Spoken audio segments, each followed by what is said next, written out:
Hey guys, what is up and welcome back to the channel. We've got something exciting today. We're going to be talking about the AFL. I actually haven't done an AFL video for a little bit, but with the help of a good friend, Jaden Kamazuli, one of my good mates, we have looked at the 2021 season and we're going to give you guys a recap and what we think your team's expectations are in 2022. So, if you guys don't agree, please let me know. Maybe comment down below the team you follow and what you think your team's expectations are. But what we're going to do, we're going to give a 2021 recap and expectations for 2022 and also 3 players to watch going into the new season. We're going to go through every single team, 18 teams.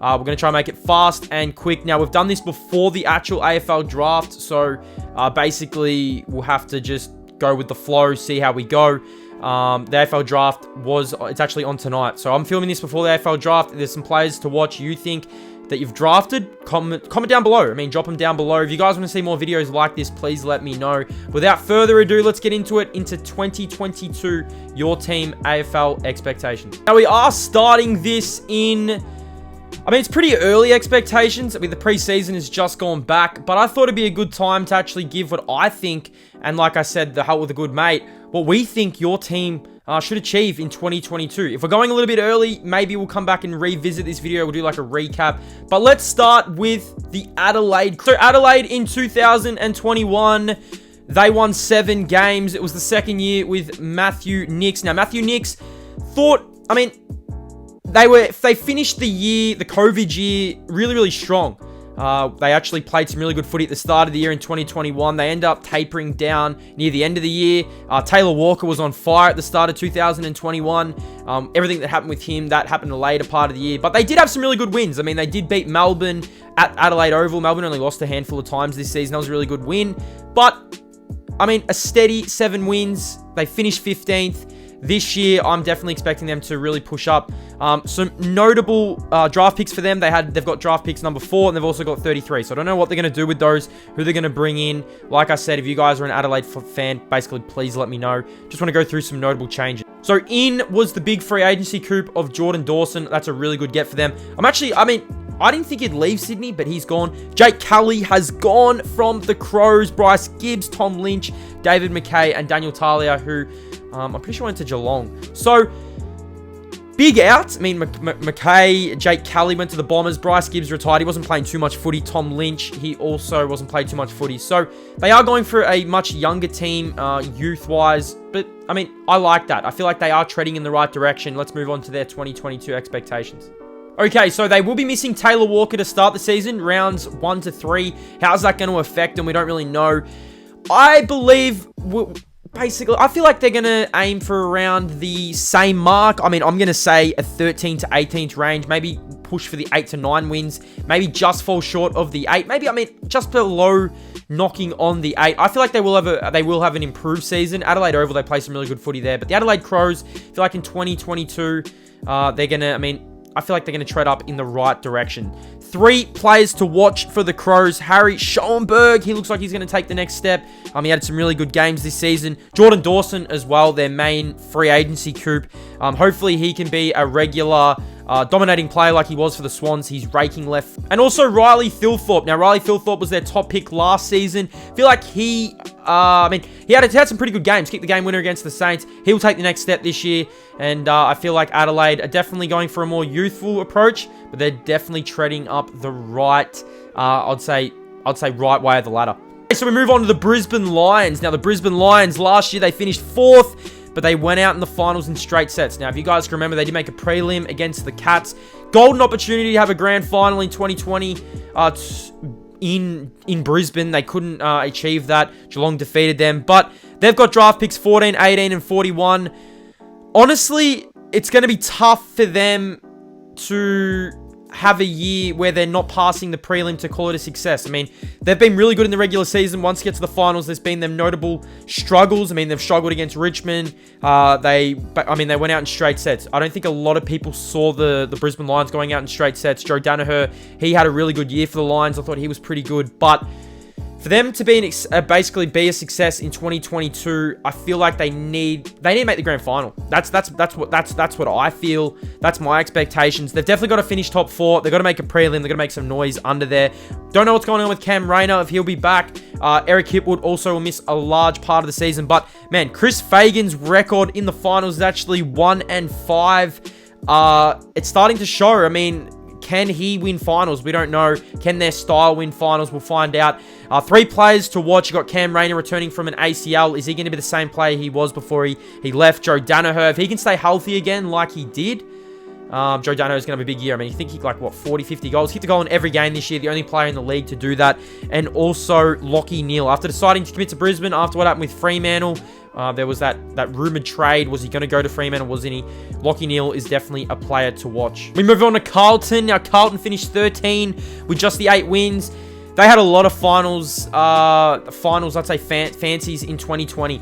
A lot of people thought Adam Sard, Zach Williams were going to come in, push them over the line, make finals. Actually pretty disappointing. Now, Harry Mackay was really good, but David Teague was sacked. I mean, David Teague lost his job during the year. They ended up hiring Michael Voss, who I feel like it's going to be really, really good for him.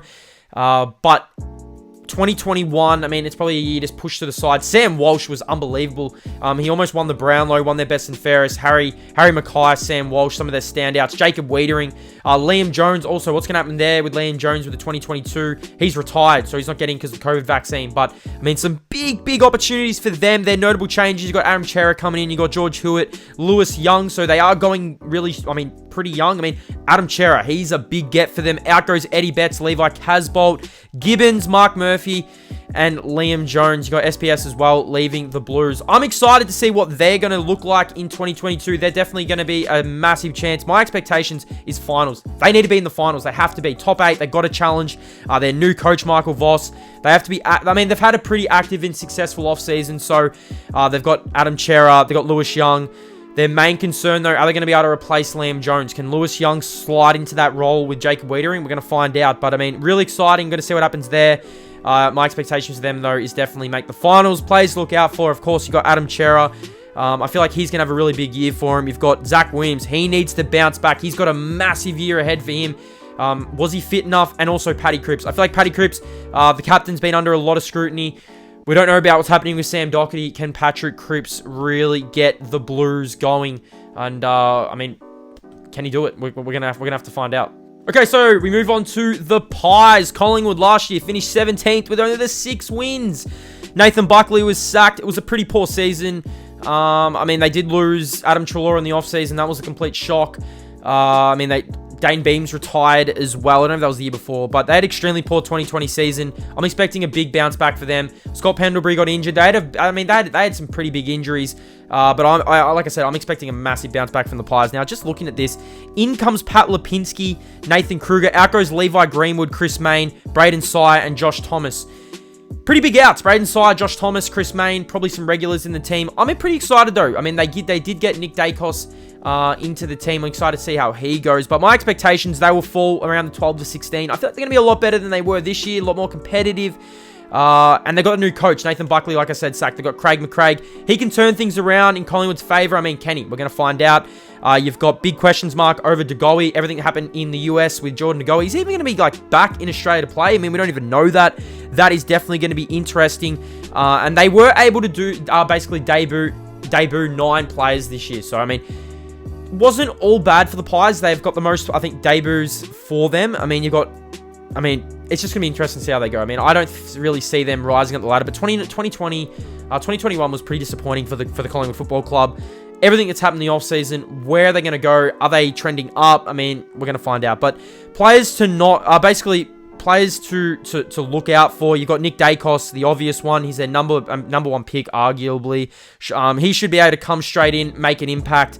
He was dominant at the under-19s level. You got Caleb Polte. Looks like he's going to be really good on the wing. I feel like he definitely... 15 touches I think he averaged last year.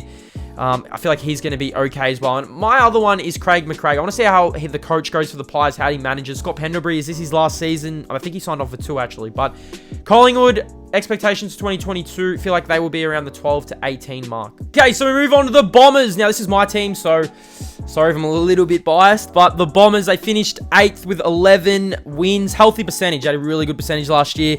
Their draft picks this year are 11, 51, and 56 now.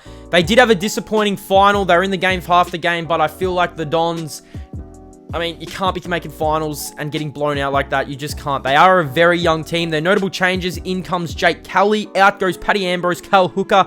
Pretty long list. David Zaharakis, Irving Mosquito, and Marty Gleason. That's pretty big. But the Dons, Jake Kelly, really good get for them. I feel like he's going to be really good for the lockdown defending role that the Bombers just lack. I still feel like they need a forward. Don't really know what's going to happen.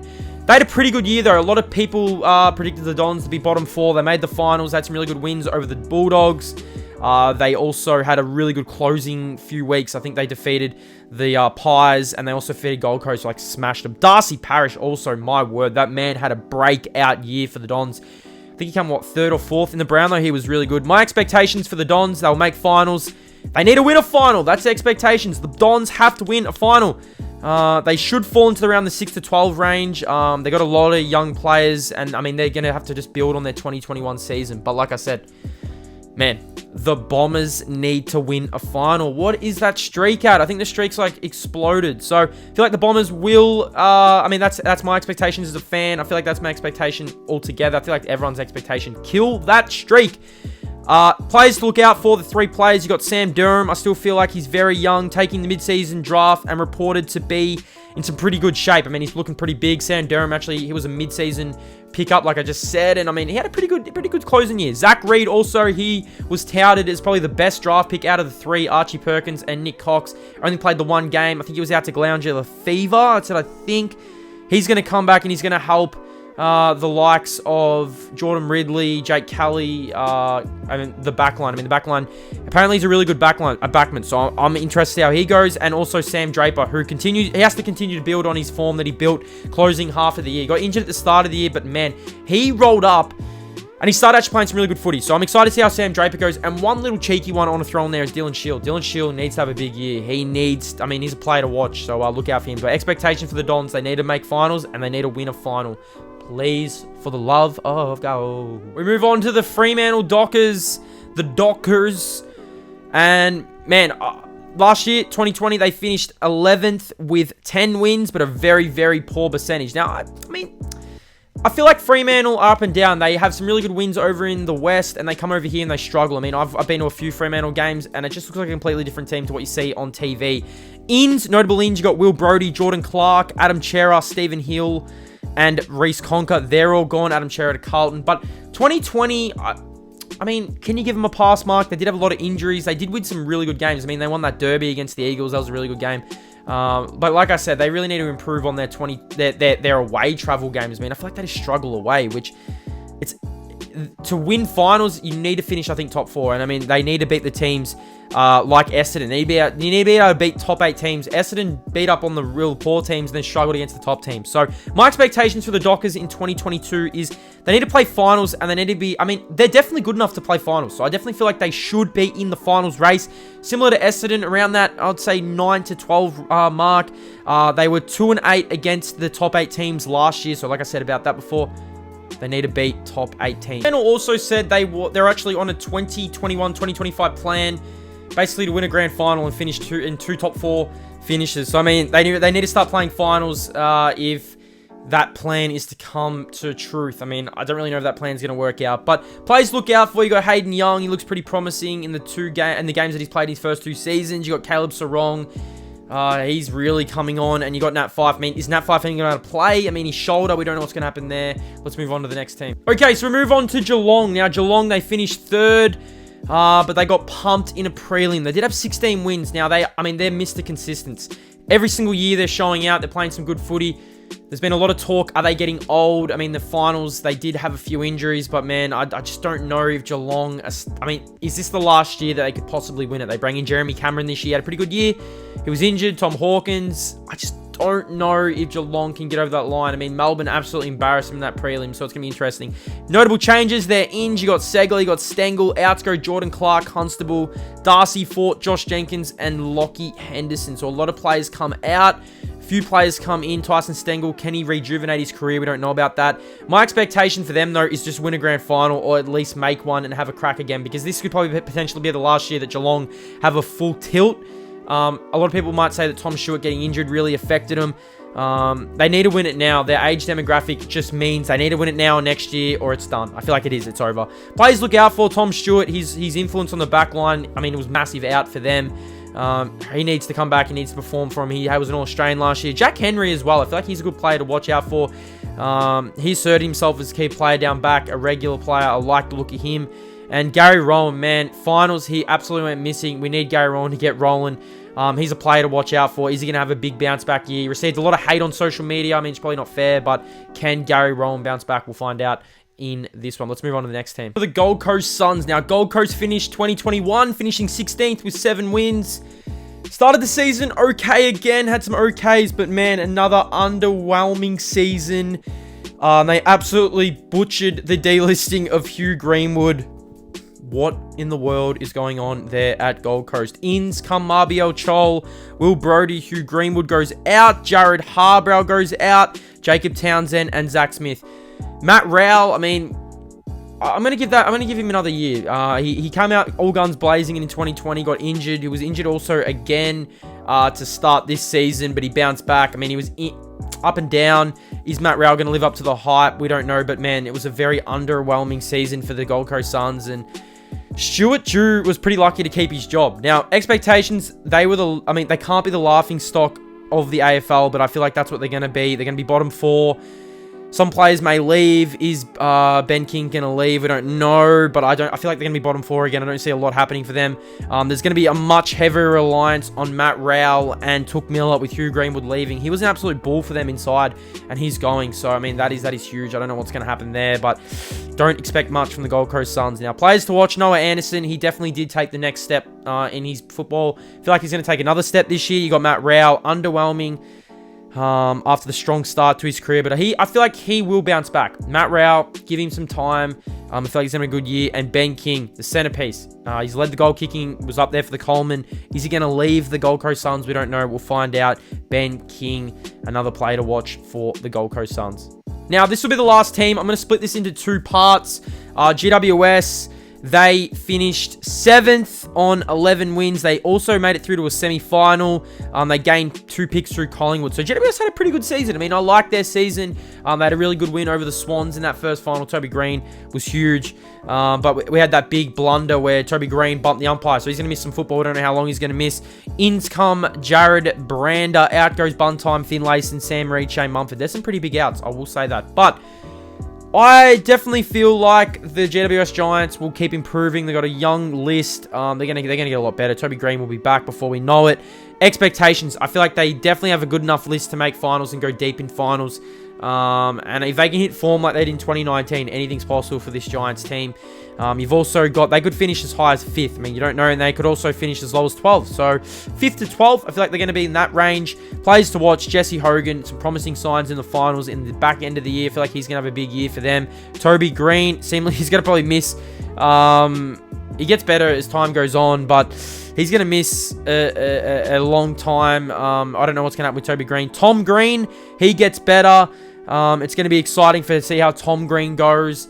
I feel like he could have almost won NAB Rising Star. And as time goes on, he's going to get a lot better. He's a big-bodied mid. But that's how we're going to end this video. Part 1, Part 2, I'll do the next 9 teams. Please let me know what you guys think in the comment section down below for this. What teams you follow.